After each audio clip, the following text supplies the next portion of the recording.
Bruno Peter Gaido is an unsung hero, who until just recently was forgotten about with the exception of those who knew him, but his actions would play an important role in saving hundreds, if not thousands of lives, and possibly saving the US from Japanese occupation, possibly similar to the dystopian world depicted in the Netflix series The Man in the High Castle. Not much is known about Bruno's early life. Not even the Naval History and Heritage Command has much information on him, with exception for his heroic actions.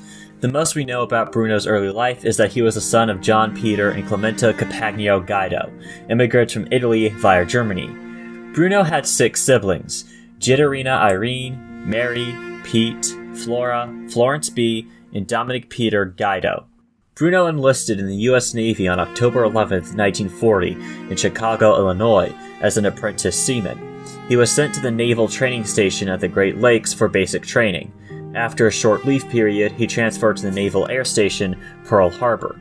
On July 15, 1941, S-1C Gaido was temporarily assigned to Scouting Squadron 6, abbreviated as VS-6. He was temporarily assigned to VS-6 yet again on September 12, 1941, for 2 weeks of training as an aviation machinist mate. Over the next several months, he was provided more training opportunities with VS-6 until he was permanently assigned to the squadron. Gaido applied himself to learn his new trade. Several months later, he was promoted to Aviation Machinist Mate 3rd Class. Bruno was assigned to the aircraft carrier USS Enterprise. Though the exact date when this occurred is up for debate, it is irrefutable that he was on the ship during the Pearl Harbor attack. On February 1, 1942, the Enterprise was attacked by 5 Mitsubishi G4M bombers, allied codename Betty.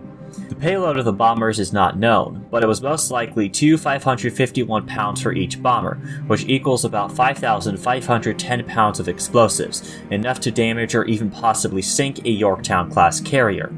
Luckily for the crew of the Enterprise, all the bombs missed their target.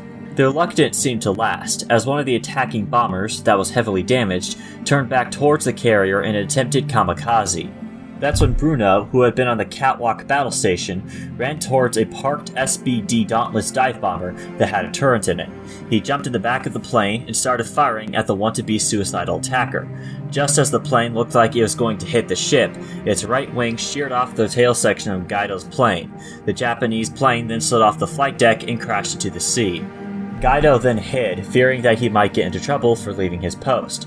According to a sailor who knew Gaido, 10 minutes after the situation was over, the commander of the carrier group, Rear Admiral William F. Halsey, called Gaido up to the bridge. What is your name? Bruno Peter Gaido. What rank are you, Gaido? Aviation Machinist Mate 3rd Class. Well, Bruno, you are now Aviation Machinist Mate 1st Class. This promotion skipped over Aviation Machinist Mate 2nd Class. Gaido would continue to serve on the Enterprise until June 4, 1942, when the Battle of Midway would take place. On that day, Gaido would get into the back of an SBD Dauntless, the same aircraft that had saved his life back in February, for what would be his last time. He is flying with a rookie pilot named Frank O'Flaherty. Around 7 a.m., his plane, along with the rest of the SBD, took off from the Enterprise. This will be the last time O'Flaherty and Gaido will see their ship. The squadron commander that Gaido and O'Flaherty are flying with was Maid McCluskey, a future rear admiral. The problem was, McCluskey normally flew a fighter, not a dive bomber. His plan was to get to the Japanese fleet faster, but this consequently involved using up more fuel. By around 9:50 a.m., they arrived where the Japanese carriers were supposed to be, but they changed course to intercept the American carriers. Around 9:55, McCluskey spotted a Japanese destroyer. He decided to follow it, and it paid off. By 10:30, American bombers were dealing great damage to the Japanese carriers. Gaido and O'Flaherty attempted to bomb the Japanese Imperial Navy carrier Kaga, but unfortunately, O'Flaherty's bomb missed the target. With their only bomb gone, O'Flaherty and Gaido were forced to head back to Enterprise, but it will be a journey they will not complete. O'Flaherty and Gaido's plane, along with 5 others, fell behind and were followed by incoming Japanese fighters and dive bombers. The Japanese had an excellent fighter called Mitsubishi A6M, better known as the Zero. These pilots were veterans of many battles, including Pearl Harbor and the Coral Sea, and were far better trained than Gaido. 6 Zeros versus 6 SBDs is an unfair fight, to say the least.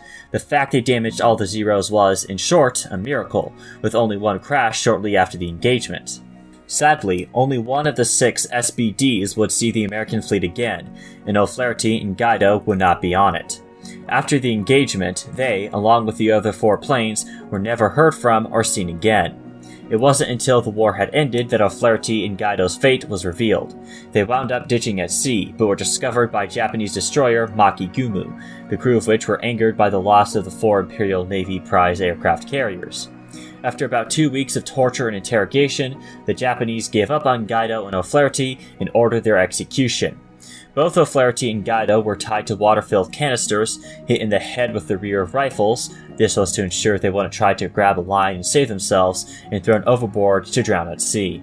In life, Gaido was awarded a letter of commendation from the Secretary of the Navy and a double promotion in rank from Adam Halsey. Gaido was posthumously awarded the Distinguished Flying Cross, the Purple Heart Medal, Presidential Unit Citation, American Defense Service Medal, American Campaign Medal, Asiatic Pacific Campaign Medal with 2 Bronze Battle Stars, and the World War II Victory Medal.